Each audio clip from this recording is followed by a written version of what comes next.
Good afternoon, everybody. Thanks for joining us here for a Contemporary Military Affairs Forum titled People First, Now into the Future. And I'll go a little off script here, so don't freak out, the folks in the back controlling this. Having spent a little bit of time in the battle space that this group here operates in, and I know Mike Murray and his folks at Futures Command do a great job, and he's got the title Futures Command. These folks here really are both the tactical, operational, and strategic future of the United States Army, that being in the people business. Now, as your professional association, the Association of the United States Army is to provide forums like this one throughout the year that broaden the knowledge base on Army professionals and those who support our Army. AUSA will continue to amplify the U.S. Army's narrative to audiences inside the Army to help further the association's mission to be the voice of the Army and to support our soldiers. Of course, we cannot do this alone, and USA relies on our members to help tell the Army story and to support our soldiers and their families. So a strong membership base is critically important for our advocacy efforts throughout the nation and in Congress. The Pentagon, the Defense Industrial Base, and to the public in communities across the country throughout AUSA's 122 chapters within the United States and 8 other countries. If you are currently an AUSA member, we thank you. And for those of you, our Army professionals who are not yet members, we encourage you to join the AUSA by visiting the AUSA membership booth 407 in Exhibit Hall A, or you can always sign up online at ausa.org/membership. On behalf of General Brown, AUSA's president, and the rest of the AUSA, we really appreciate the entire panel for being here and spending some of your valuable time this afternoon to give us some useful insights about the strategy and future of the topic we're about to discuss. But before we start today's panel, I do have an admin note, and that is due to the current environment, we have to reduce the capacity numbers as you've experienced throughout the conference. And thereby, unfortunately, if you do have to leave for some reason, you have to understand that you may not be able to re-enter the room just because of our environment that we're controlling numbers in the room. And now with that said, I'd like to turn over to our current moderator for today's panel, Ms. Gaia Campbell. Ma'am. Thank you. Thank you, General Perkins, and thank you to AUSA as well for giving me the opportunity to serve as a moderator for this distinguished panel. So let's focus on the topic at hand, people first, and now and into the future. So first, our panel today includes Mr. Mark Lewis, the senior official performing the duties of the Assistant Secretary, U.S. Army and Reserve Affairs. He serves as the Army's point person for policy and performance oversight of human resources training, readiness, mobilization, military health affairs, force structure, manpower management, equal opportunity, equal employment opportunity, and other critical matters as part of the Army leadership. But first and foremost, he is an Army soldier for life. General Paul E. Funk, Commanding General, U.S. Army Training and Doctrine Command. General Funk is a soldier and assumed duties as the 17th Commanding General, U.S. Army Training and Doctrine Command on June 21st, 2019. As Tradoc Commander, General Funk is responsible for 32 Army schools organized under 10 centers of excellence that recruit, train, and educate more than 750,000 soldiers and service members annually. General Gary M. Britto, Deputy Chief of Staff, G1, U.S. Army. General Britto is also a proud soldier, serving as the Army's 49th G1 and is responsible for developing, managing, and executing manpower and personnel plans, programs, and policies for the total Army. General Kevin Vereen, Commanding General, U.S. Army Recruiting Command. General Vereen, Commander of the U.S. Army Recruiting Command, assumed duties 23 July 2020. As the USAREC Commander, General Vereen is responsible for a worldwide recruiting mission consisting of over 1,800 facilities with a recruiting force of approximately 10,000. In FY22, USAREC will contract more than 105,000 individuals in order to meet the U.S. Army's mission for both regular Army and the Reserve. General Johnny K. Davis, Commanding General, U.S. Army Cadet Command. General Davis, Commander of U.S. Army Cadet Command and Fort Knox, is responsible for training and educating the future leaders of our Army through the Senior ROTC program and creating better citizens for our nation through the Junior ROTC program. He is the Senior Commander of Fort Knox and is a career infantry leader. He is the proud father of 6 daughters. So we will start today with comments from each of our panelists and then move on to a question and answer session. So let's kick off our session with opening comments from Mr. Lewis. Thank you, Ms. Campbell and General Perkins, for the appropriate and very polite introduction to the panel. Until we get to the Q&A part of it, I just tell everybody you're going to have to do something stupendous to get recognized here, because we got bright lights coming in and you can't see too much. But I want to also welcome the participants in the panel that are here, or the audience in the room, and those that are maybe streaming it from other locations. Before we get started, I want to remember General Ray Odierno, the 38th Chief of Staff of the United States Army, who passed away this weekend. Our condolences go out to his wife and family. What a short 6 years of experience of civilian life for an officer who gave his country 39 years of active duty and a lifetime of service. Many of us here had the privilege of serving with General Odierno overseas on the Army staff and some other places, and it was a life experience for all of us. He and I served together here when I was in Manpower Director and he was the Force Structure Director, and we both stood in front of our respective bosses' desks a couple times telling us to get synchronized so we could produce some readiness. But every time we'd come out of one of those sessions, General Odierno had that smile on his face that I'm sure you all remember for those that served with him. And life was good, and obviously he went on to great things. So God bless him and his family. On 14 June 2025, a little over 3 years from now, the Army's going to be 250 years old. Since 1775, dedicated people like you in this room, military and civilians, with supporting fires from our families, veterans, and contractors have responded to the sound of the bugle, the drums of war, and ultimately the call for fire. Special shout out to our reserve component folks here from the Guard and the Reserve, who all during this time have done double duty as citizens and soldiers, and in many cases also as Department of the Army civilians. I've been privileged to serve with the United States Army for over 50 years of that 250. I hope I can do another 250, but I'm over halfway to wherever I'm going. Okay? So, Ms. Campbell introduced the distinguished general officers on our panel. They're 4 tremendously talented general officers who we have to, in this business, talk often. They've proven themselves in combat, and now they have the key positions in the institutional Army, responsible for officer and enlisted accessions, training and developing those accessions throughout the soldier's career, deploying them to units and positions in over 100 countries around the world, all the while promoting and retaining the best. There's not a better group of senior officers that you could find to perform this difficult task in our institutional Army. Without them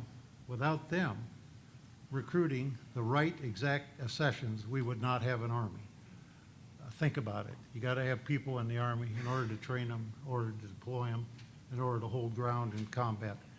And so they have a very onerous task. General McConville says it best. We want them to procure fit soldiers of character. The framework which guides this panel's collective mission that we all had developmental responsibilities for, and for this discussion, is the Army's People Strategy. It is the first ever Army People Strategy, envisioned and drafted by Headquarters Department of the Army, MNRA G1, and the Tradoc, and signed by the Army leadership in 2020.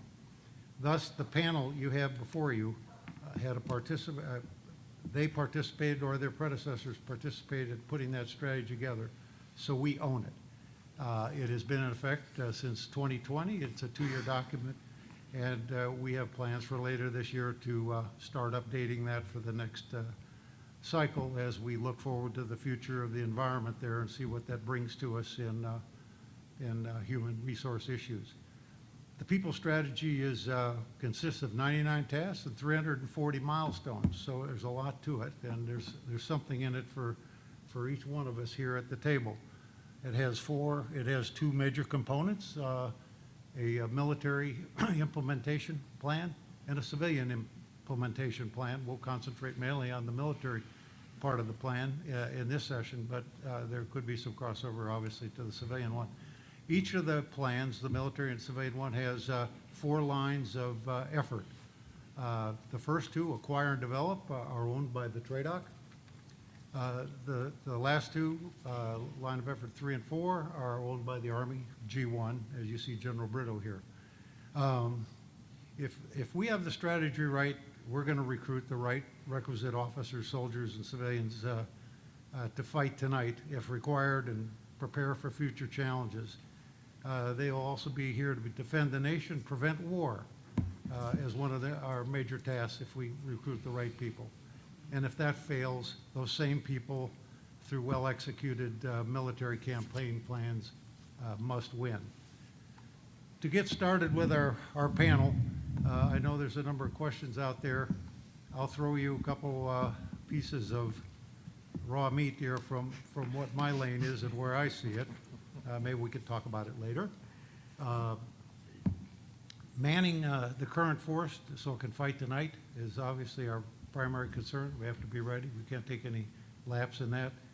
Providing resources for tomorrow's force so that we can transition to tomorrow's force. We also have to provide support to the soldiers and their families, which deserve the same quality of life that those in America that they defend. In terms of medical, housing, compensation, and education. And then overall, we have a special emphasis on keeping the fidelity of our promotions and selections to ensure diversity, equity, and inclusion are part of our everyday experience in the United States Army. So with these colleagues, our aim here is to build cohesive teams at echelon, growing the leaders, assessing and developing teammates, and caring for families.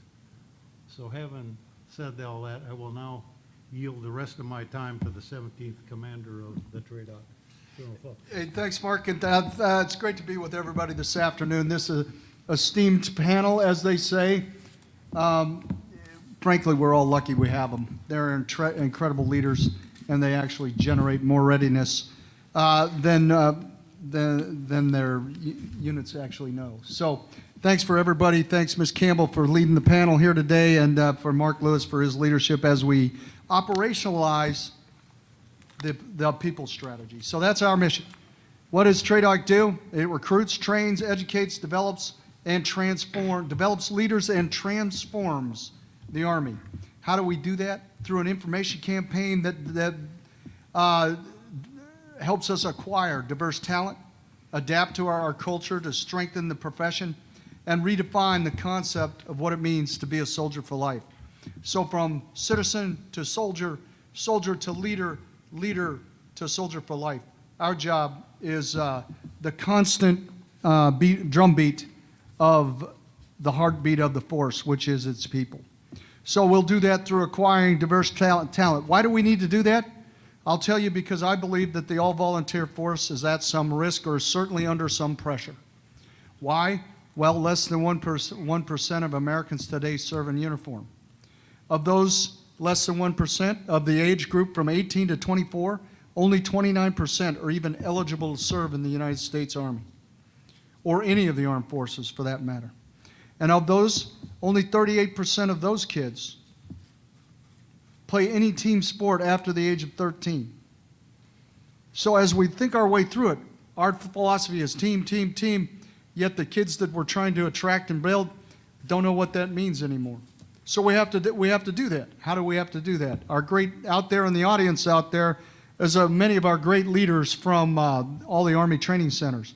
And what they've done is adapt their programs so that we take America's most precious treasure, its sons and daughters, put them through a training camp-like process that allows them to adapt pretty quickly to what it is we mean to do and say, and then they turn them into soldiers. And then they provide them to the units across the operational force, and then we bring them back and educate them. And then from there, we continue to develop them as the leaders of the future. But think about that. In this competition environment, competitive environment, when we are in a fight for talent, in a war for talent, in a generation that doesn't trust institutions very much, we must introduce ourselves in a different form or fashion to have them buy in to what it is we produce. Because once they buy in, they stay. And when they stay, they become invested in us. And when they become invested in us, they develop and train, and they become part of our solution to where we want to go in the future. So, how do you do that?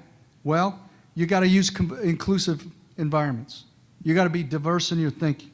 You got to revolutionize how it is you attract the talent. We've developed, and I think I'm sure that down there at Cadet Command, he's going to explain the patent program and the Cavazos program, where we're looking at minority talent across all of our great universities, using officers that are serving of the race and creed that we're looking for in the universities, so we can attract the very best talent into our great Army. You see, it is its most precious treasure, the sons and daughters that matter. And so if we do that, and if we are smart in how we approach this process, they'll be attracted to us, we'll be attracted to them, and at the end of the day, we'll be a better Army for it. But we have to be inclusive, we have to be diverse, we have to understand that our values got to drive everything we do. We're not a perfect institution. I know you find that hard to believe, but by God, we're pretty good. And we need to highlight that, and we need to show that people, and we need to exemplify that. And that's what we're doing in Tradoc as we operationalize the Army's people strategy. And then, how do you drive cultural change? Through action. You have to do that across the force. And we have the People First Task Force and the Talent Management Task Force team, and we're taking those lessons. We did internalize that in Training and Doctrine Command for about a year, where we went after all those diverse things. And what we learned and applied was that people are the most important piece.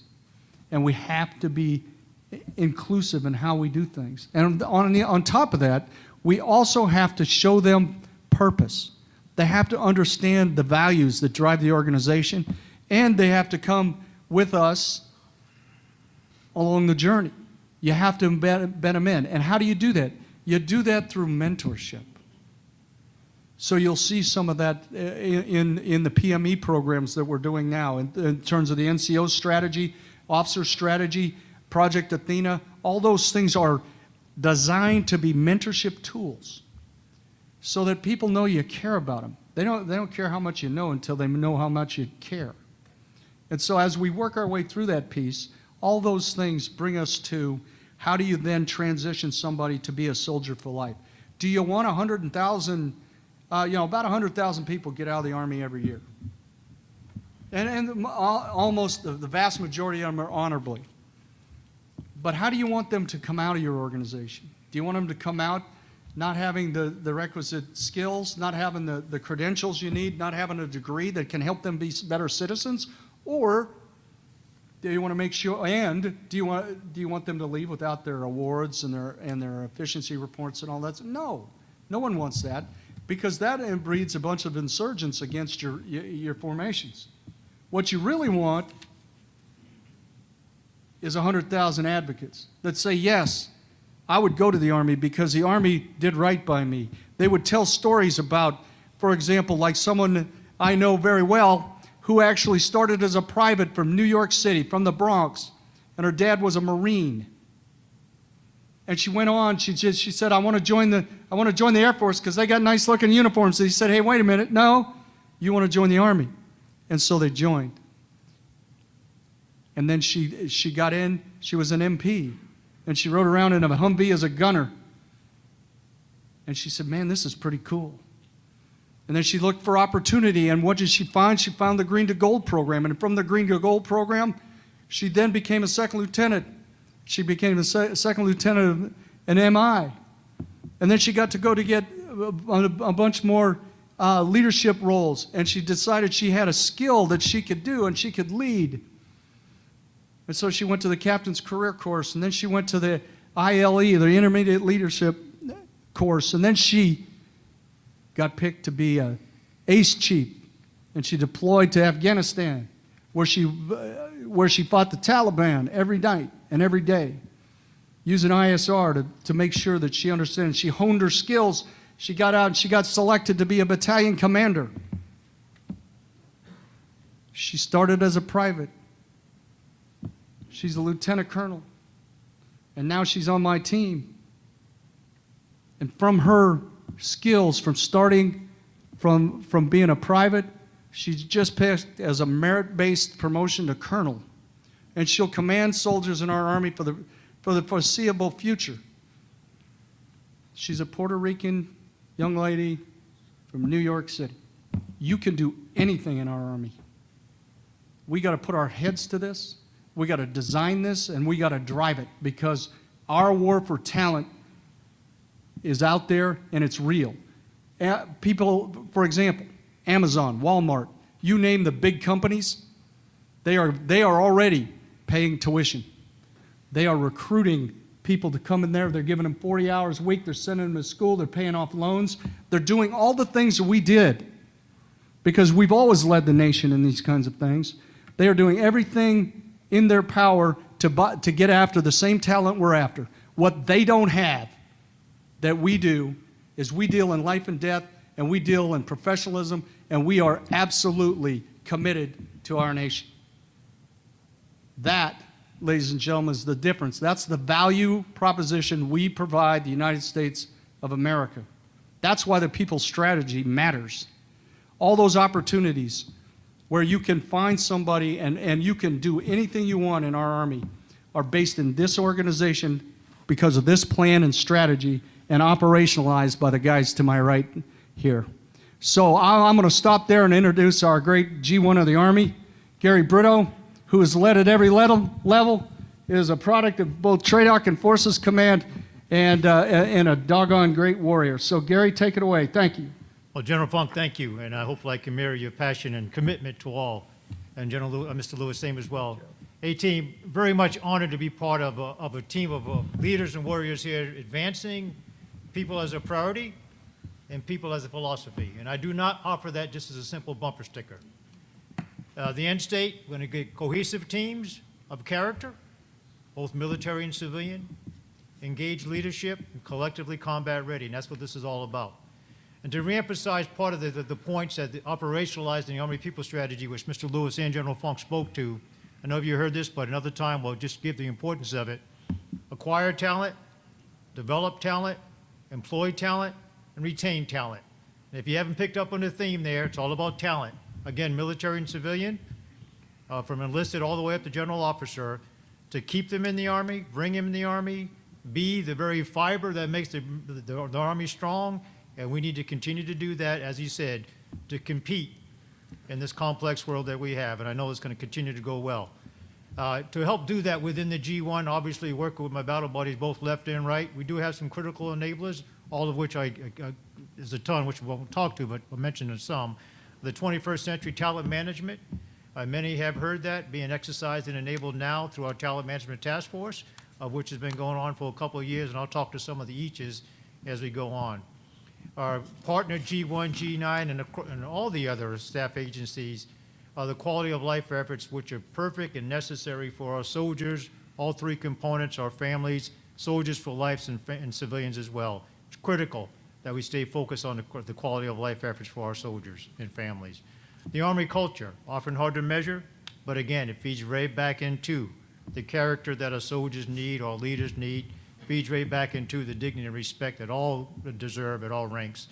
And of course, within the G1, as with others, work in the resources and authority tied to our congressional support and our policies through an MNRA to deliver the very best for our soldiers and their families, all three components. to talk a little bit about the 21st century talent management, very much a big effort, I would say balanced with many of the other efforts within the G1 proper.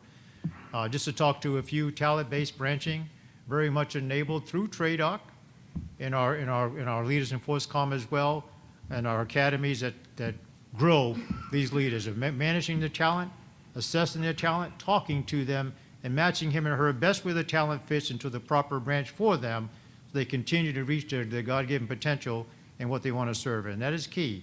And of course, all of that balanced with the needs of the Army. The Army alignment, talent alignment programs enabled through our AIM cycle, and it extended to our non-commissioned officers as well. We take in the knowledge, skills, behaviors, attributes, and preferences of the soldier and the officer coming into the Army and try to get their very best nexus. So again, feeds back right into the lines of effort of competing for that talent, retaining that talent, training that talent, and supporting their families as well. Very proud of a very big effort through the Army People Strategy, our Army Civilian Career Management Activity, ACMA, which stood up not too long ago, very much tied to our civilian implementation plan. And ladies and gentlemen, we have 288,000 plus civilians, Army civilians, dedicated professionals on our team. Could not live without them. And it's as important that we extend the same efforts to our civilian professionals as we do our uniformed professionals as well. This not only manages the 32 career programs, but also looks at some additional career fields for those civilian professionals which support our military. Shifting just a bit, diversity, equity, inclusion. I cannot emphasize how important this is for the military, our Army culture. As you well know, the soldiers that volunteer to join the military from all 50 states and territories, as are the civilians that support them, it's critical that we manage a very close and live and breathe a close nexus between diversity, equity, and inclusion, and not just look at it as a math problem, but just look at it as simply the best we should do for the soldiers and leaders that desire to serve in the military, and it's very critical. Our soldiers and civilians deserve a workplace that is inclusive and focus on the individual talents and helps him or her reach their potentials without any obstacles in their way, and I know we're going to continue to do that. Building off of our people strategy, we do have a DE&I Annex, which is a 5-year strategy, enabled by great leaders like yourself in the field, doing the right thing for your soldiers, and also enabled by some department-level initiatives such as Your Voice Matters and some of the sensing sessions we just simply have had with our soldiers to learn, soldiers of all ranks, to learn what's on their mind, how they feel about the Army, how they feel and can contribute to the positive culture of which we need. It was mentioned in one of the previous remarks by General Funk on the People's First Task Force. That is not just a task force that I'll call it one and done. It is a task force that is focused on the health, the welfare, and the resiliency of our Army, and of course taking a hard look at it and making the programs that support all those efforts very positive. I call it a dry erase board approach on working at those initiatives with unconstrained ideas, and we apply them to the military and to our force. Our soldiers deserve it, and it gets back to the cohesive teams of dignity and respect, soldiers and civilians of character, which builds into the combat readiness, which I spoke to earlier. I not only focus on the harmful behaviors, but focus on some of those things that may be contributing to suicide, sexual assault, sexual harassment, other issues we just simply have to address because they detract from that cohesiveness, dignity, respect, and character that we need. Looking forward to your questions and discussion further on. I'll pass it off to my battle buddy to my right, Major General Kevin Marine. Thank you. All right, thanks, I appreciate it. So first of all, I do want to say it's an honor to be here on this panel today and be able to talk a little bit about recruiting. I would like to tell every one of you that's wearing a uniform, and even our soldiers, our civilians who have served, you are all recruiters. We are all in this together. You will hear me say that it takes an Army to recruit, and it really does. So what I want to do real quick is kind of paint the picture of the last 12 months, talk a little bit about 2 programs, the initiatives that we have going on to try to look at quality and how we may redefine quality, and then I'll talk a little bit about our diversity outreach and inclusion team that we've developed over the last year. So over the past 12 months, the United States Army Recruiting Command has faced a number of significant challenges in the all-volunteer forces history. As we weathered the challenges over this past year, we've learned and we've evolved on how to posture for long-term success. The recruiting environment has evolved more rapidly in the past 12 months than ever before. And this evolution has led us to significant changes in recruiting operations and driven us to explore transformational initiatives to enhance our effectiveness. We are working a number of initiatives to redefine quality in terms of recruiting operations. We do believe that these efforts will collectively increase the overall quality of our applicants while also increasing the percentage of soldiers who complete their first term of service. So we are looking at the whole person concept and how do we find talent in today's America to make leaders for tomorrow. In order to recruit for America's best and brightest, we've got to build cohesive teams of professionals who are looking for a new way of life and to serve in the United States Army. So there's two programs, two initiatives that we're currently working. The first is the merited screening model, and the second one is the career options optimizer. The merited screening model is really a model that will redefine quality and applicants based on two factors: if they graduated from high school and 50% of the AFQT, the Armed Forces Qualification Test. The merited screening model will allow us to take a holistic look at applicants across four main areas of cognitive, non-cognitive, moral, administrative, and physical requirements for a cumulative score.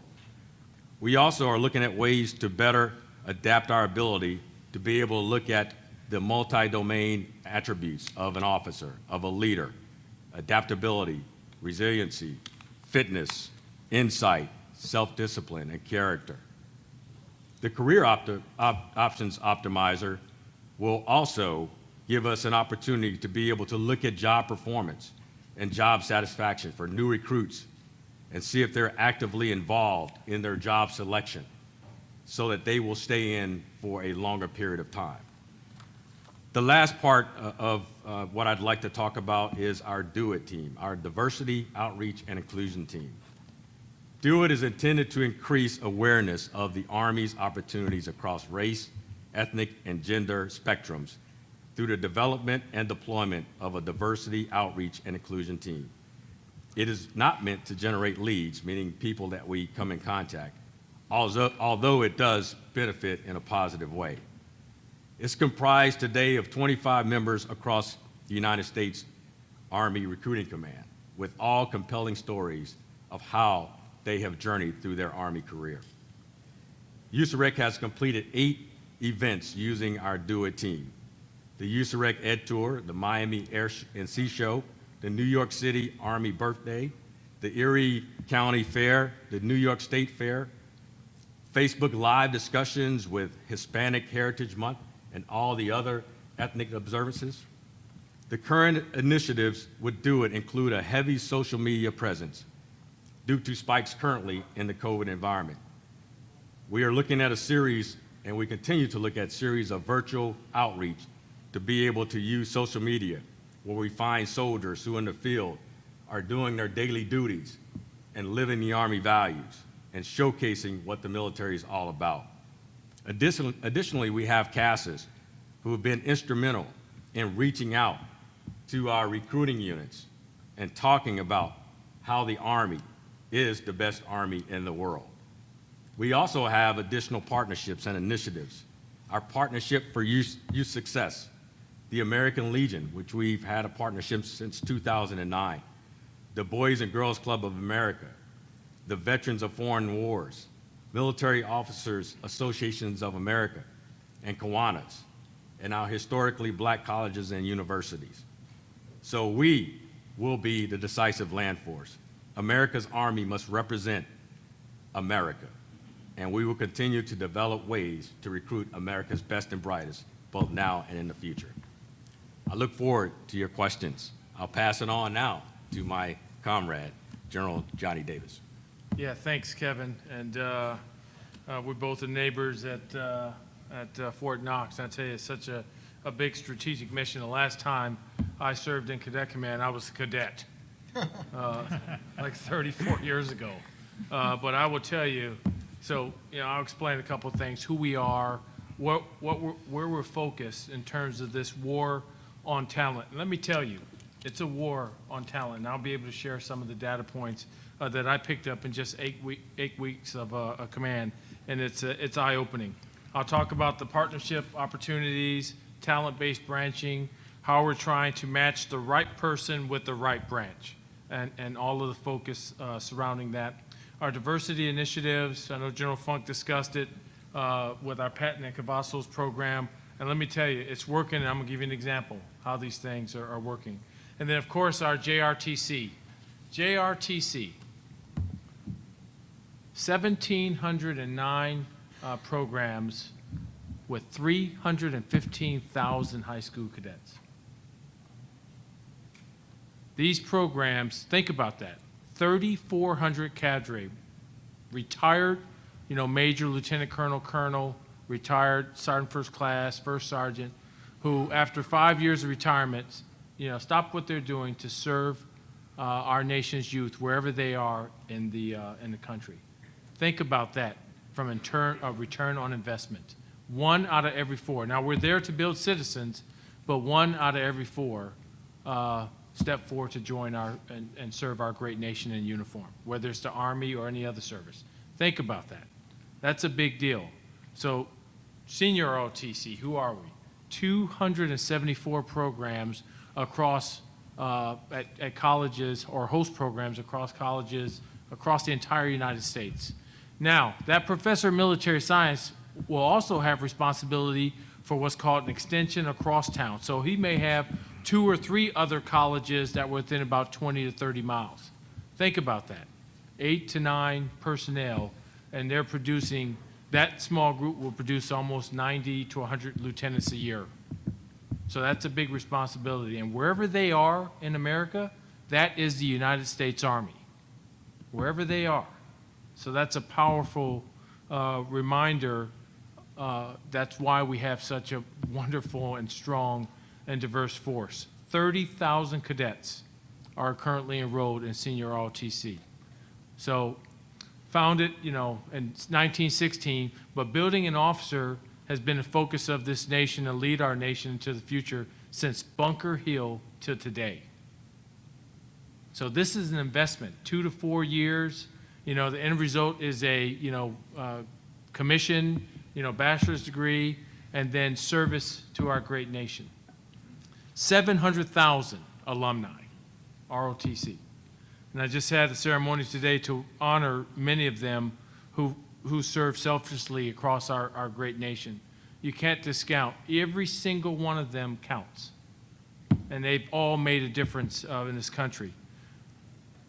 So we need, these leaders for the total force. And let me tell you how competitive the senior ROTC program is. I think we're going to produce over 6,000 lieutenants. No one comes close to that scale. 6,000. We can scale up whenever our nation calls on us. But of the 6,000, from OML 1, number 1 in the country, to OML 500, the difference in GPA is a 4.0 to 3.98. That's how, competitive and talented these men and women are across the college landscape. And they're all in. And they're focused. So, recent example, just last week I fully supported a young female in Los Angeles that was accepted to multiple colleges, UCLA, Stanford, wherever she applied. But she came from a very poor family, multiple family members in a 1-bedroom. And you know what she wanted? She wanted to serve as an officer in the United States Army. So I said, that's who we're going to invest in. Because think about the return on investment for our nation.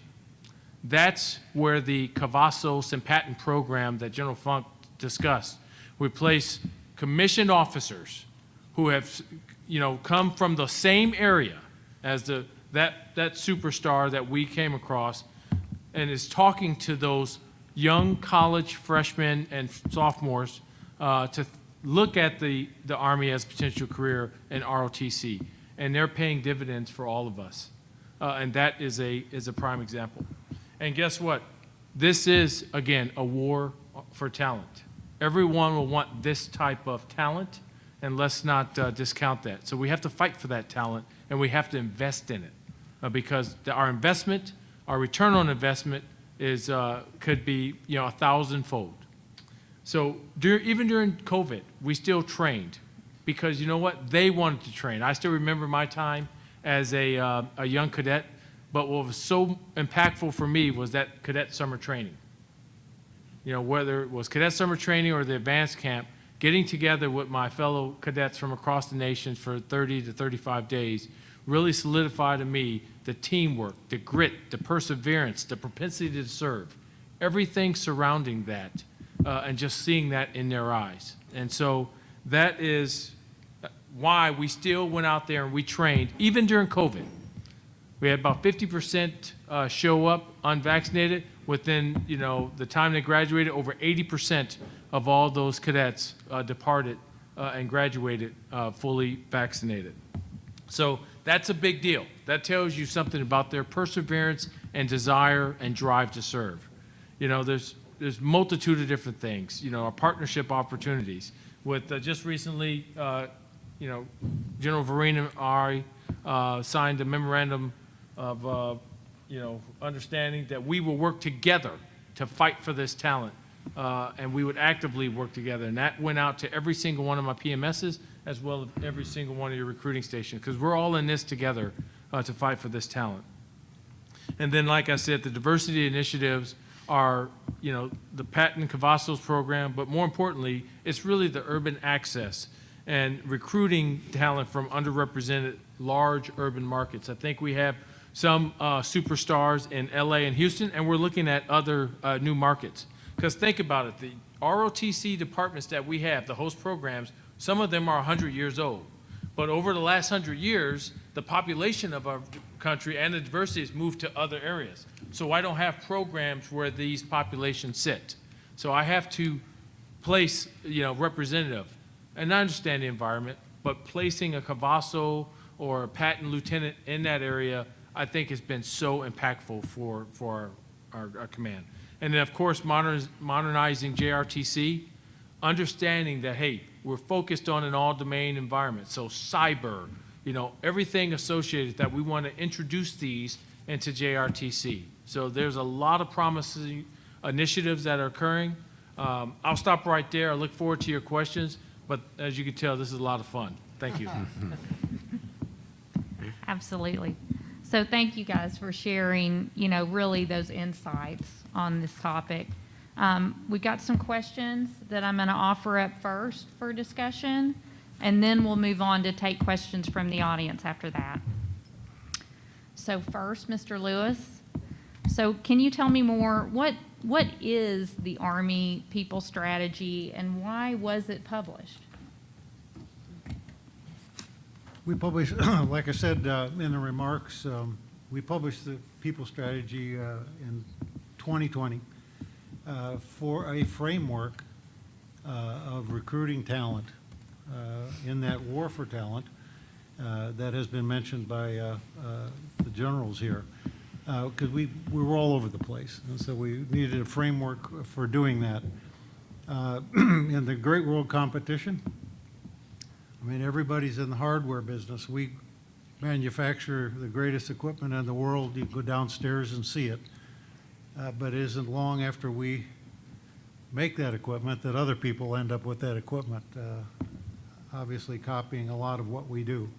So we think that the biggest differential in winning the war in the future and keeping the peace and then winning the war if we have to, is in our talent, our human talent.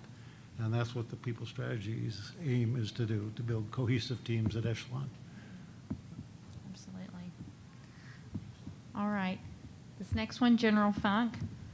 So can you talk about how Tradoc has operationalized the Army's people strategy? Yeah, we built a campaign plan and put MOEs and MOPs into it, and what we really, which are measures of effectiveness and then measures of performance. And then from there, what we tried to do is actually simplify the language so that we could become highly trained, disciplined, and fit, and build cohesive teams by developing an information campaign that fights for the talent, enters the spectrum, and also in this program with us as we fight for talent is our AMO, which is an organization works for Mr. Lewis, and the chief and the secretary. And what it does is it casts the net very wide, and then the rest of it was take those opportunities, and some of the commandants are back there, and the great non-commissioned officers over here, the command sergeant majors of Tradoc. And what they do then is take those pieces, the What's Your Warrior campaign, all those things, and then get into the population, reconnect the Army to its people.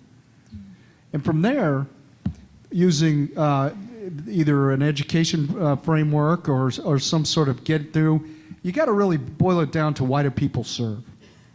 They serve for, why do they join the Army? They do it for a variety of reasons.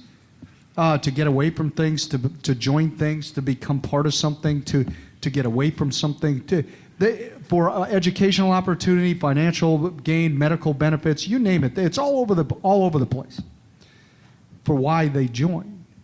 But why they stay invariably is because they care about the mission and the people that are in their organization. So we had to operationalize that, led by Ted Martin and now Maria Gervais, who are in the audience here. Two great lieutenant generals. They took that framework, educate, build, train, develop, and then soldier for life, then transition. And through those transition periods, actually looked for operational opportunities. And they found them. They found them through absolutely understanding why people serve.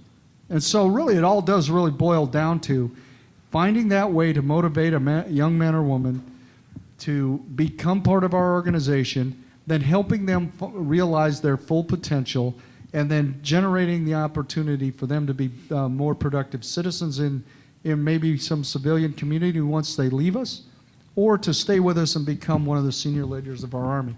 All of that involves these transitions, and it involves a plan that actually drives change. So all we really do is develop leaders and lead change. That's what we do in Tradoc. Yeah, very cool. All right. This next one is for you, General Britto. So what are you seeing as your biggest challenges in a fiscally constrained environment? Oh, so I get the hard money question, right? Well, I'm going to take risk and call it leadership through fiscal realities, not challenges in a constrained environment. And I would offer up a value in the Army People Strategy, which is a multi-year strategy, allows us to develop reasonable, obtainable objectives over time, match them to our budgeting cycle. I was going to say simple budgeting cycle, but to our budgeting cycle, which allows those objectives to be executed and obtained and tied to all of the lines of effort within the People Strategy. Also, this is a living document. So the engaged leadership allows us to look at programs and policies that are effective for all of our soldiers and civilians, measure the MOP, measures effectiveness and performance that the General Funk mentioned. And if it's not effective, I would offer jettison it to save money, again, tied to fiscal leadership management.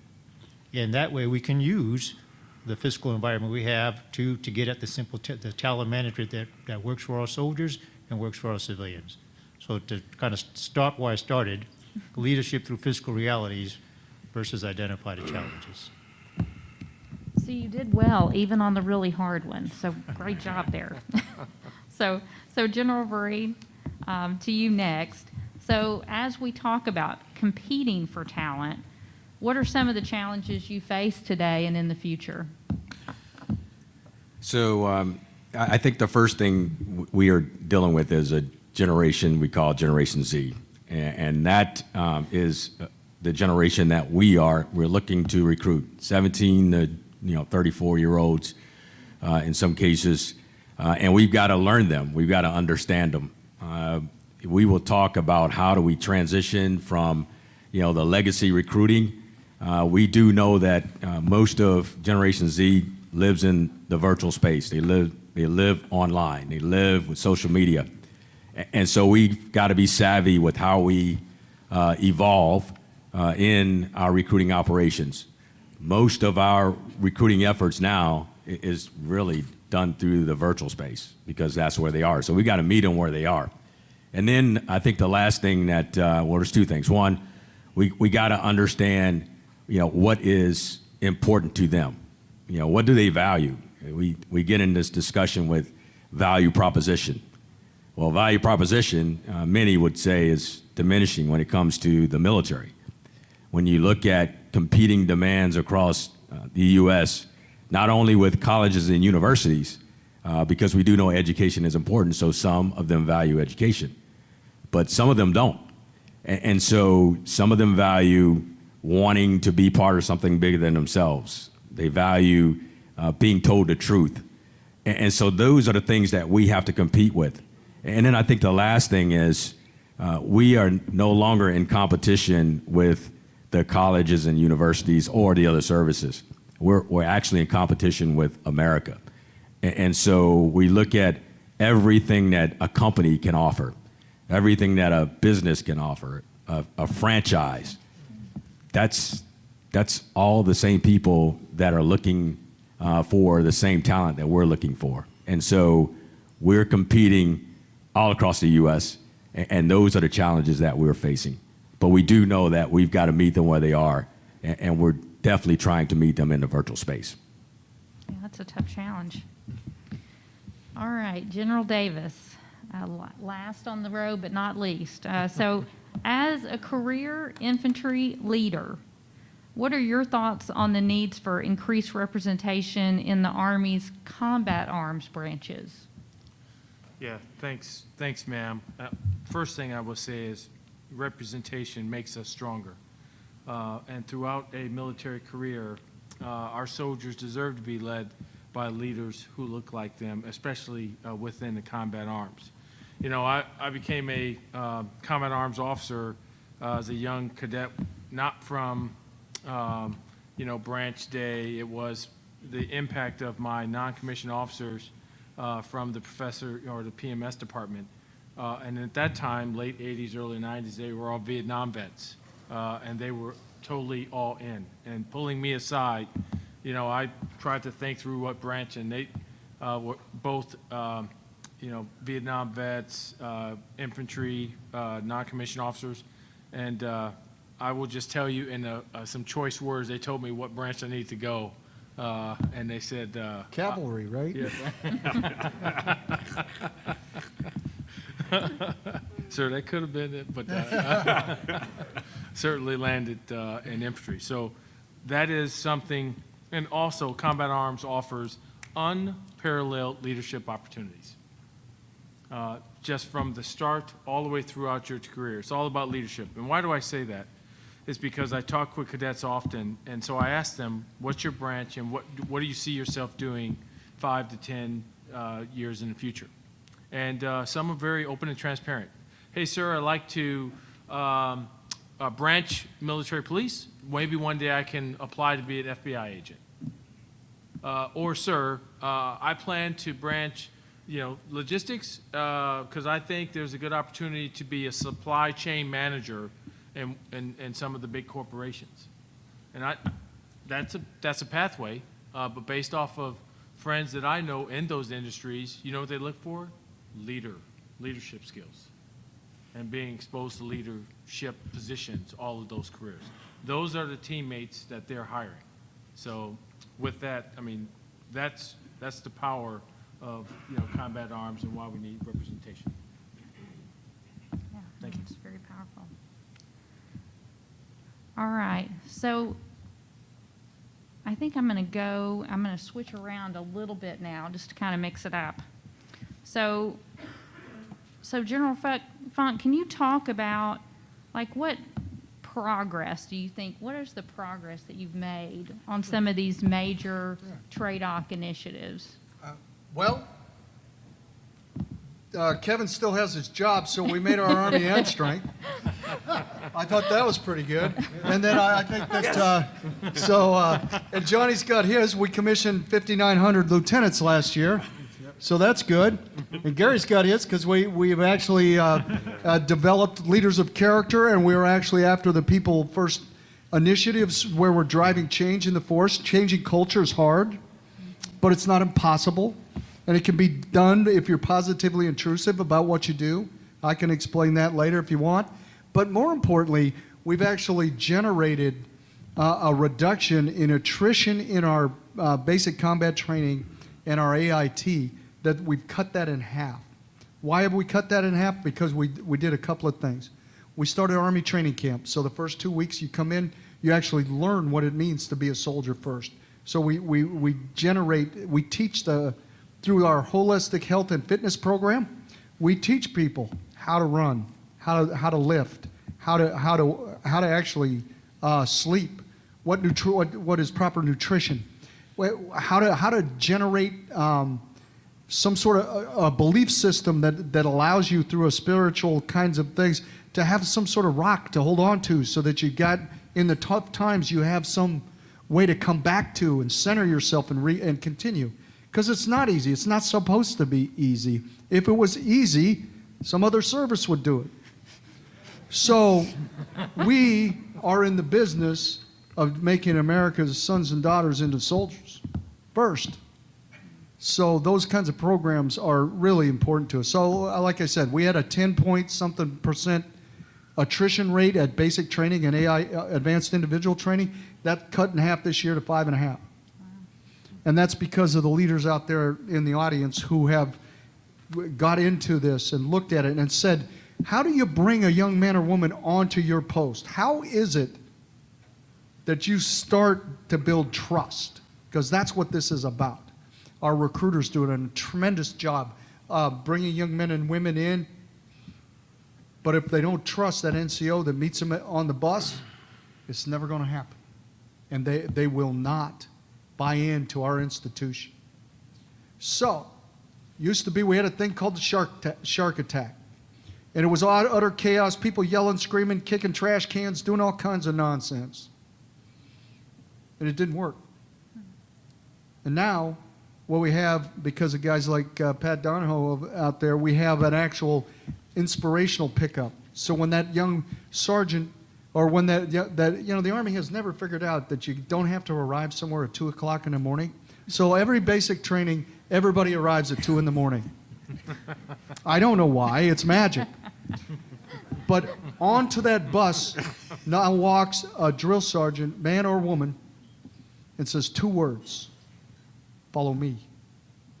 And from there, we begin to build the trust. And they go through a series of first 100 yards in the infantry, into the breach at the engineer school. And we begin to teach them what it means to be part of a team that solves hard, incredibly complex problems. And from that day forward, they see what they're going to be, because we have those young men and women who are finished, are standing there and they're in their full kit and they're flat-bellied freedom fighters, for goodness sakes. And what they do is give those young men and women hope that they can be that person, inspiration to be somebody like that. That's what we've been able to do. Measurable, I think so. Contributed by these great young men and women, absolutely. The nation's lucky to have them. Thanks for that question. You're welcome. I guess I do want to follow up, because you said you could talk a little bit more about, you said, because I think this is interesting, that you're intrusively, yeah, absolutely. Intrusively changing that's the a funk culture. term. That's a funkism. Okay. Positively intrusive. What does that mean? You actually get into these young men and women's lives. You find out what makes them, what motivates them to serve. Why'd they join? Why do they want to continue to serve? Where are their families? What do their families do? They get back into caring about what that young men and women inspires them to serve. And then we help solve the problems. We take them. We don't transfer it to someone else. We actually go with them and solve this problem. That's what this means. That's what being positively intrusive is all about. It's get into their lives. Understand what makes them tick. And then take an opportunity to be different. I mean, you could see that BCAP, and that's part of that's senior officers, the battalion commander's assessment program and the colonel's assessment program. Those things are later in life, but I'm talking at the basic grassroots level of what it means to serve. If you're not into their lives, the men and women, what makes them tick and what problems they're having, what baggage they came with, we'll never build the trust necessary to go and fight or win a nation's wars again. We got to do this. So that's what being positively intrusive is all about. Yeah, that's very neat. Okay. All right, let's see. General Vereen, can you talk about how you have used the virtual domain to recruit that next generation? Yes. So for recruiting, we've figured out that we had to kind of understand what platforms that we needed to be able to reach them. So when I first came in recruiting in 2017, I will tell you, Facebook was probably like the up and coming, probably the premier platform that we were using. That's not necessarily the case now. We're actually expanding into heavily into Instagram and Twitter. We're trying to acquire some other platforms as well. Of course, as you all know, sometimes we get challenged with the ability to be able to use certain applications, and so we're working through that. But we do know that we can't settle with what we're using today tomorrow. And so as you look at Facebook, great, it's a great platform, but Generation Z is not there. They're in Instagram, they're on TikTok, and they're doing other things with Twitter and things of that nature. But their influencers are on Facebook, so we still use Facebook. So we have a suite of applications that we know that are premier for us, and that's kind of what we're using. I think the other piece in social media, as we continue to kind of explore the digital space, is that they don't necessarily receive information the way we all received it, when social media kind of became the main thing. These kids like authentic, very short, snappy, real, unedited sort of content. Yeah. And so you'll see us evolve, and we're trying to put that out there. We're not using a lot of billboards. We're not using a lot of, just standardized media sort of advertising. That does not work for these kids.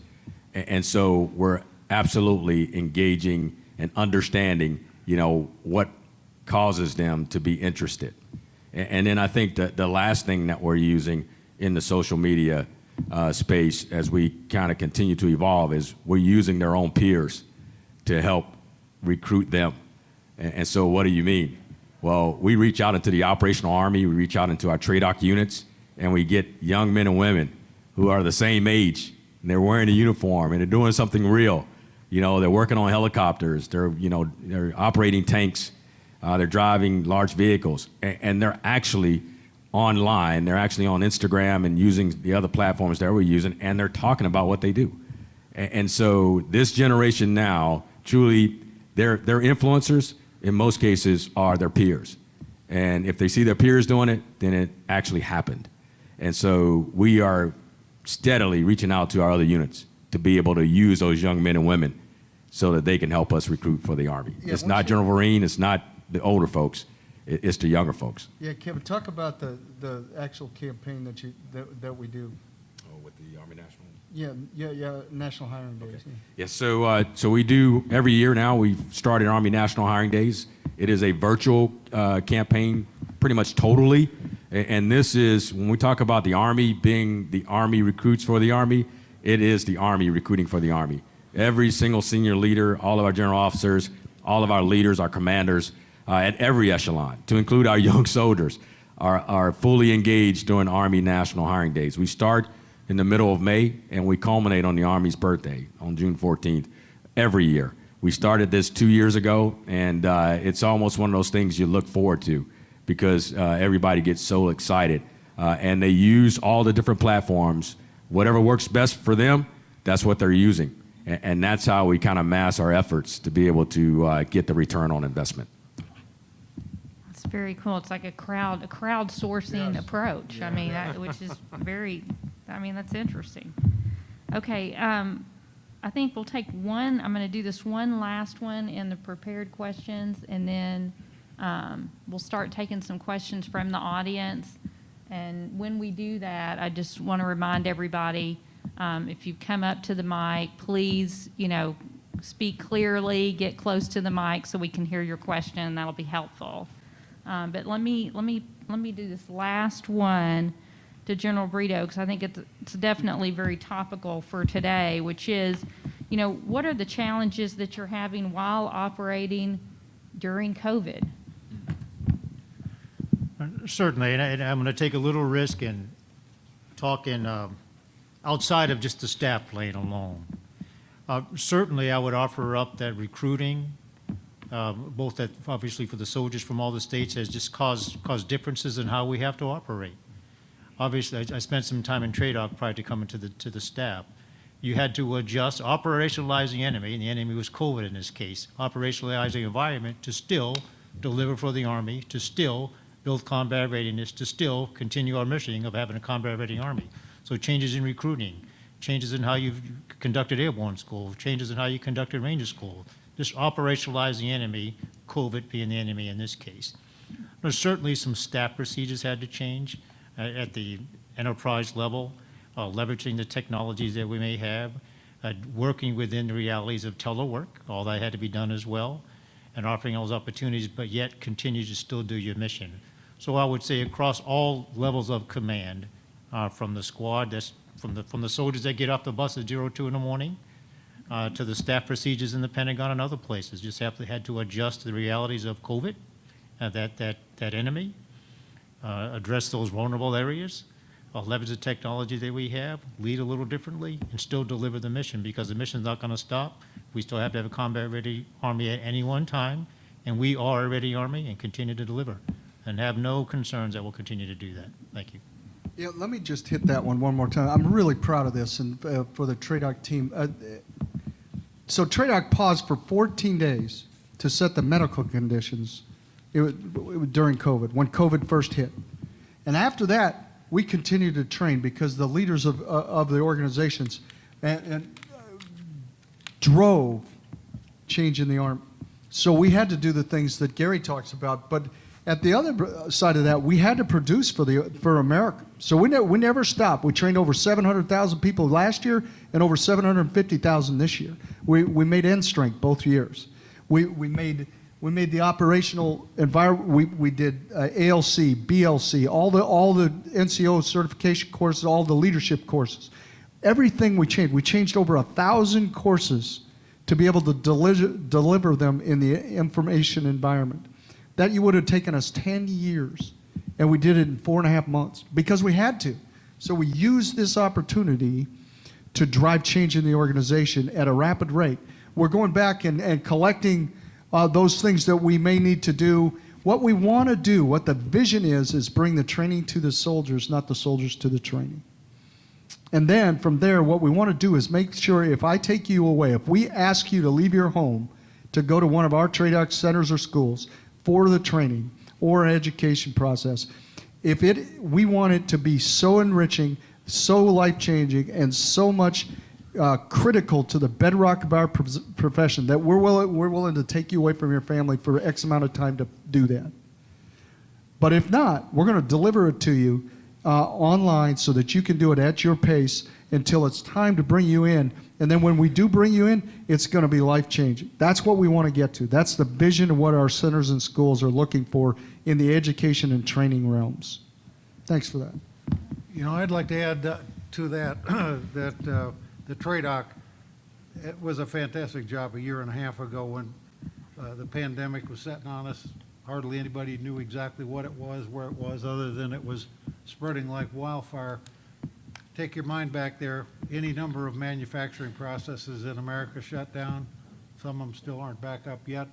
Meat packing plants, everything, airlines, whatever. The Tradoc took a 14-day deep breath, got back on it, and continued to take soldiers from every state and territory in the United States of America, from all those different places, some into vaccination or starting to get vaccinated, some not into anything, and they put them in a bubble and didn't miss a beat. I mean, I can't think of one other industry, particularly one as large as Tradoc, that could have done that better. It really, and all these gentlemen here, all these general officers here were connected with that at that point in time.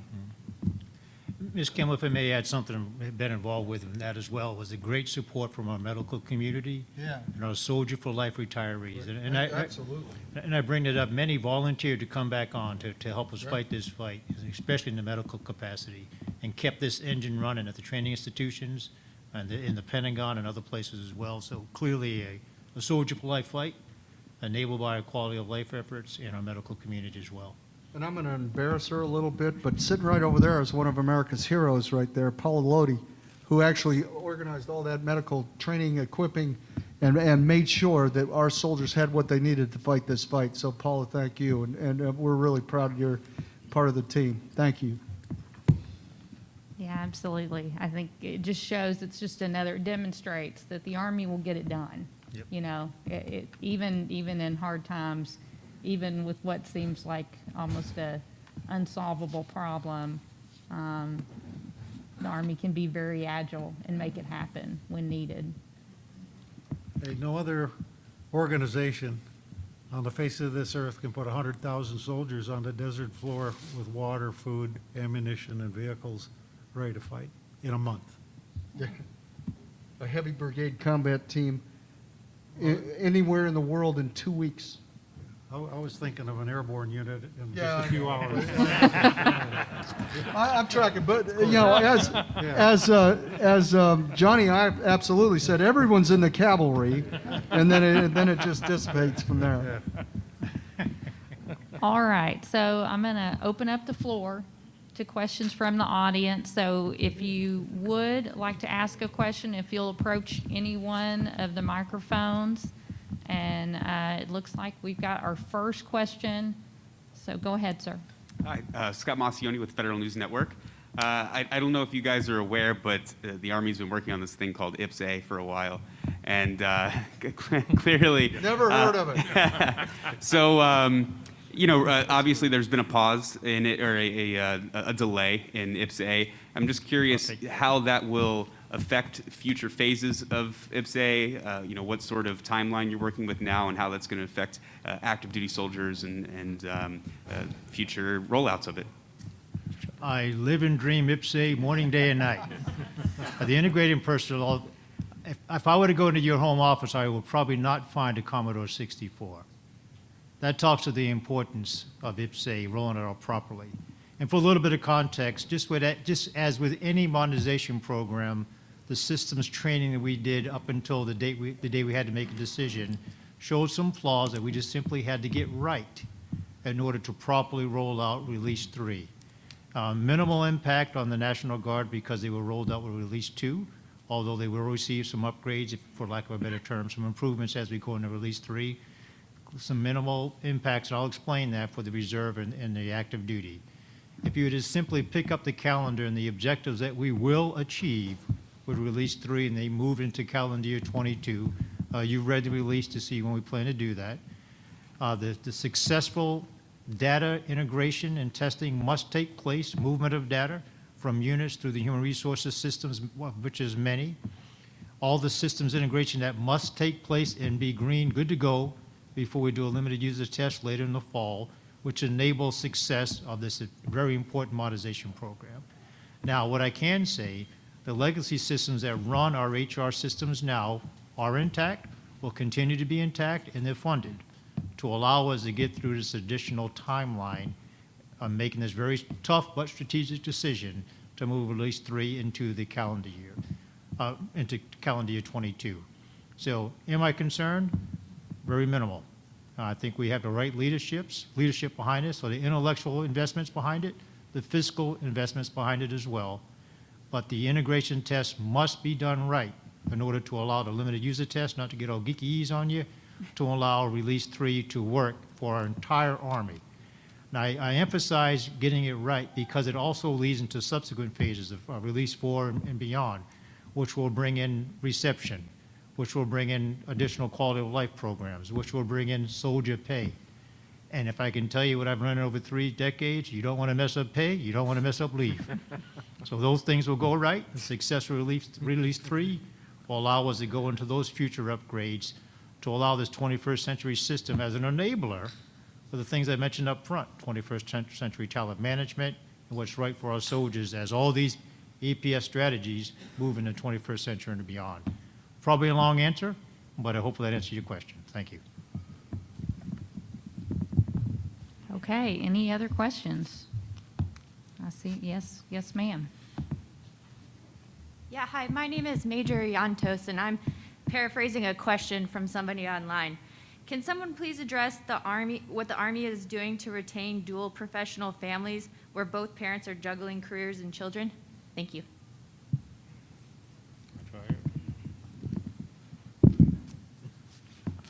Soon I'm going to phone a friend. Can I make an assumption you're talking dual military? Yes, it takes precision daily management from the experts in our Human Resources Command on the Marriage Couple Program, and I would extend the same for Exceptional Family Member Program as well, MACP and EFMP. It's a full circle dialogue from the communications from the married officer. It's hard if it's Army, even harder if it's Army in another service. So what we do, what we work hard to enable for the married couple is marrying up and matching up professional military education as best we can, assignments as best we can at a similar location, like everybody going to Fort Bragg, and you can do this within your career line, and the spouse can do the same. And in some cases where it's not optimal, at least having you at installations that are very close together. For both the officers and NCOs that tend to be in the same year group, it's not as hard because they're on a career timeline. For those who happen to be in a different year group where one goes their ILE in 22 and the next one goes in 23, that is hard. The advice I would give the friend who sent the question is to communicate daily or as much as necessary with their branch manager, the talent manager, both ends, to let us know what the needs are, and we can feed that into to the cycle, even if it's an out-of-cycle requirement. I'm very confident that the HRC and the team, that branch manager, takes this to heart, and they want to do the very best to keep that couple in uniform, serving all the way through their career. Thank you. All right, any other questions?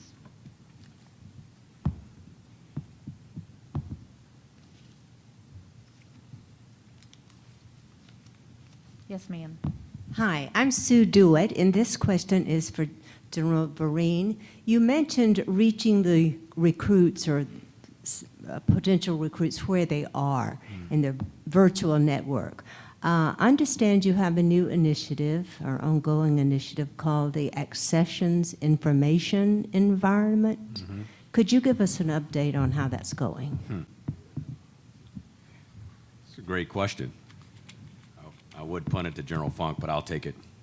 Good, thank you. Yeah, so the enterprise that you're talking about is the new system that we're going to transition to in recruiting. We're currently on a system that was built about 20 years ago, and this system is not steady at all. So all of our application when it comes to our initial contact of an applicant to getting them through MEPS, all that is done on a current system that's pretty antiquated. So the Accessions Enterprise has created a new process, which is a cloud-based sort of system. This is now in the probably a year and a half into being. We will bring this system up online in a very deliberate approach. It's going to be pieces at a time, so that as we migrate and come off the old system, it'll be a seamless transition, and we won't stand one up and take the other one completely down, because we've got to troubleshoot to make sure that all the applications will take. So we're going to go initial operation capacity in 23. That's the plan now. But this system is first going to be fielded in Syracuse, which is one of my smaller battalions. It's not necessarily a battalion that has a huge population, so we can test it there. and not necessarily cause it to, to fail our mission. So we're going to test it in Syracuse, and then we'll bring it up full about a year after. This system is going to be tied to IPSA. So the good thing about it is every application we have now is going to be transferred to IPSA. So it's going to be cloud-based. It will give us more speed to be able to process folks faster because, as you all know, these kids will not wait. And if you're slow, then they'll move on because they want to be satisfied, there very quickly. So it's going to give us speed. It's going to give us every tool that we have. And if I had to give you one analogy, it would absolutely tell you where the propense people are. These applicants, where they are, it will give all the information for our recruiting NCOs. And notice I said NCOs because they're not recruiters, they're not commissioned officers. Our recruiting NCOs can put them in the Army pretty quickly and get them on to their first duty assignment. So we're excited about AIE, that's what we call it. And we look forward to bringing that up here in about another 2 years. Okay, I think I saw one question. Yes, sir. Hi, David Grant here from Fusion Sport. First of all, thank you for an excellent panel and your service. My question is, if you were to fast forward out 5 years from now, say 2026, I'm sure some of these people issues will be the same. We'll be talking about the same things. What will be different 5 years from now, and what do we need to start thinking about as we think about the future 5 years out? I'll take a little bit of that and then make it hard.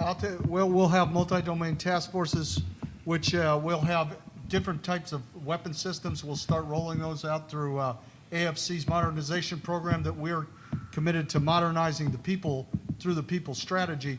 So we'll have different combat systems, for example. We'll have all kinds of things like that. You'll find that we're going to deliver content in our courseware much differently. We're going to be much more interactive. We're going to be much more only travel when you have to travel, and we're going to be much more dynamic in our classrooms when you do have to travel. I think you'll find that our Army will be shaped with a different force. For example, we could have 19 Charlies, which are basically combat vehicle crewmen. We could, in fact, have cavalry organizations that fight for a division commander. We could, in fact, have all sorts of different formations. We'll have very big parts of the synthetic training environment that are going to allow us to enter into an environment, and you may enter in an avatar, and your avatar performs based on how well you've done on your PT test, how well you've done on your educational processes, where you are in your training, and if you pass all the various intermediate level schools, and that's how you operate in the environment. We'll have the ability to, through IPSA and through the Army AIE, we'll have the ability to see what really jobs we need and how well we'll be able to target selection for processes. We'll be able to look at, well, this young man got a degree in X, and so we need to put him in this branch to do these things, or in this component, and then activate he or she to come on active duty to solve a problem and maybe go back into the other. So we'll have some of that. The real issue is, the one thing we can't lose is our focus on our values, focus on our baseline training of turning citizens into soldiers, and then ultimately making sure that we don't forget that the young men and women who defend the nation also have to be taken care of when they leave the service too. So those are that's just a little bit of what's coming. Anybody got anything else? Well, I think from a recruiting standpoint, we will probably be a lighter force. We're going to have to be. I think our recruiting NCO force structure will be a little bit smaller. We will be a little bit more autonomous and more mobile. Currently, I have over 1,400 recruiting stations all across the United States and some in U.S. territories. So I think we will see a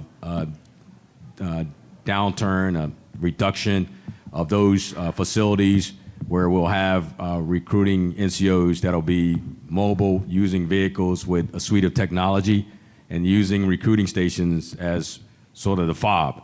And they will refit, they'll do some paperwork, get their stuff squared away, go back out and be mobile. And we've got to continue to stay connected with all parts of the United States. We have to. We've got 22 major cities, but we want to be even more present in some of the locations that we don't necessarily have a lot of presence now. And if I could add, I think our officer corps will also change with time. And you can tell that by the majors that many of our young adults are pursuing in college right now. And they are really focused on the future, like artificial intelligence, software coding, cyber, synthetic training environment, directed energy, data analytics, and autonomy. These are the majors. Think of what the majors 20 years ago, and now just think about that list right there. These are the majors that they're pursuing. So our officer, the face of our officer corps, and the knowledge, skills, and behaviors, all of that will be different as we continue to mature in this all-domain environment. I think it's clear with the environment that General Funk laid out very well. Multi-domain capable Army will require some adjustments to our HR systems as well, and how we lead through human management. So this 21st century talent management efforts will just continue to advance, be innovative, make changes, and adapt. Yeah, and there'll be we'll have a career-long assessment process of your talents, and we'll help develop more diverse talent. The Project Athena, which is what we're using now to assess talent from when you enter the service until you exit, that kind of program, those kinds of assessment and that kind of feedback will absolutely change the leaders of the future. You know, in years past, all that equipment downstairs on the floor down there, all those shiny objects were individual pieces of equipment. Tanks operated as tanks, Bradleys operated as Bradleys, Strikers, so forth. In the future, that's all going to be networked. It's already starting to be networked.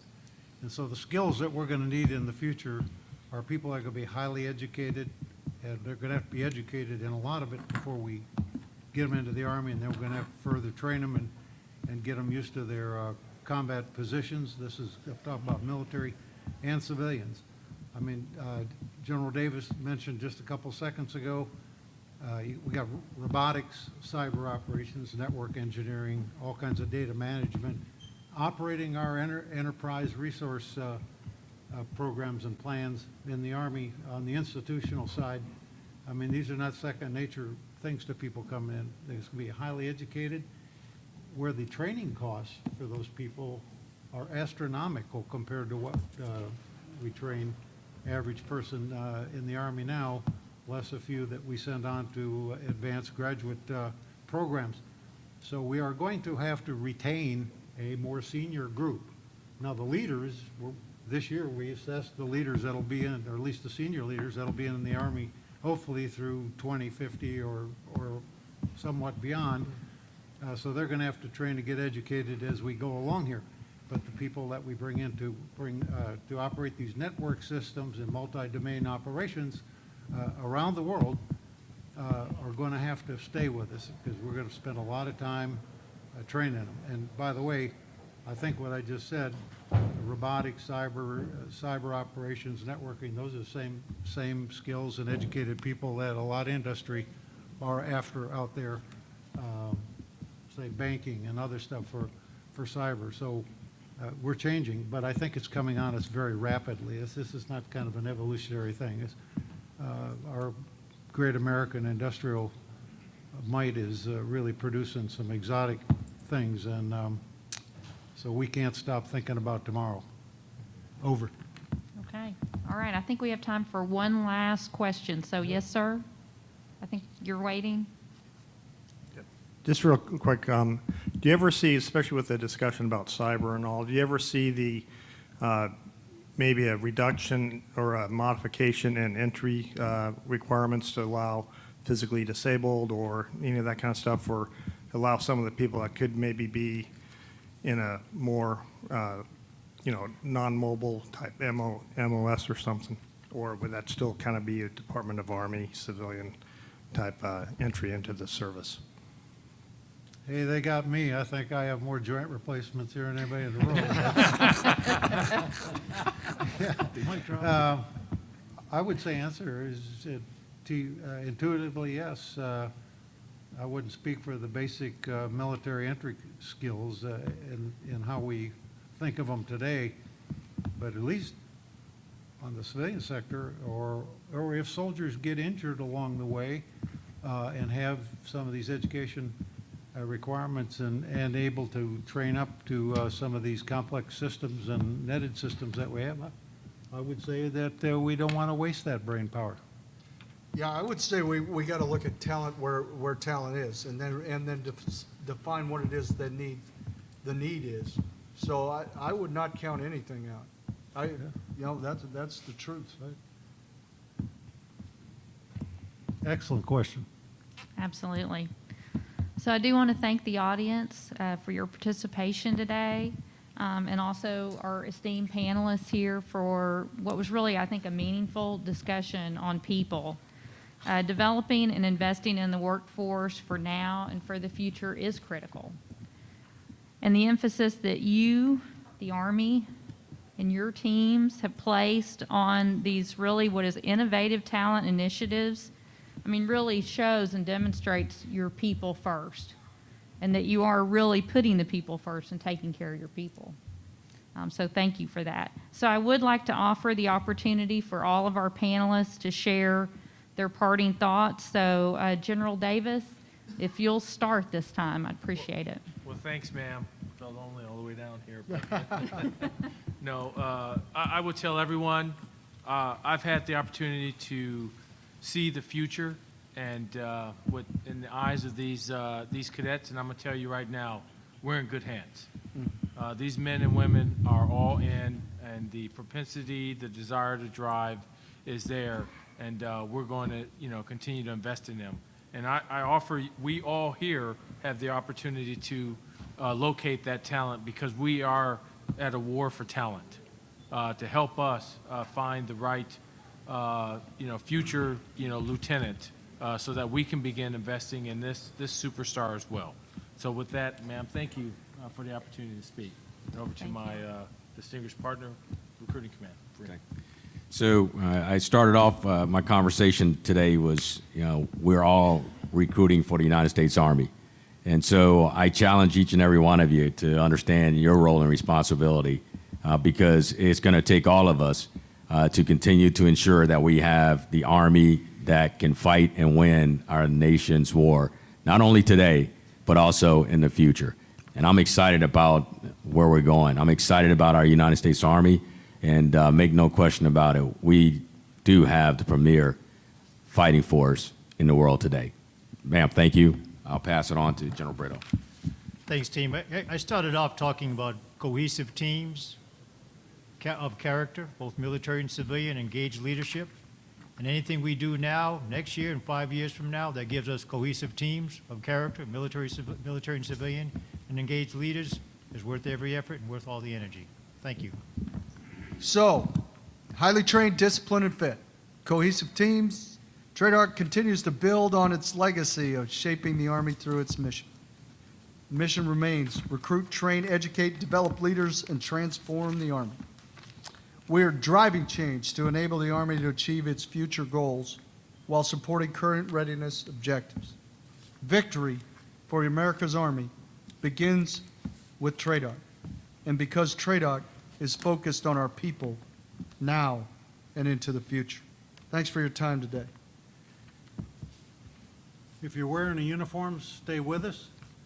If you got grandkids and kids that are eligible to visit General Vereen's folks, better yet, because we are an army of a lot of people that serve together.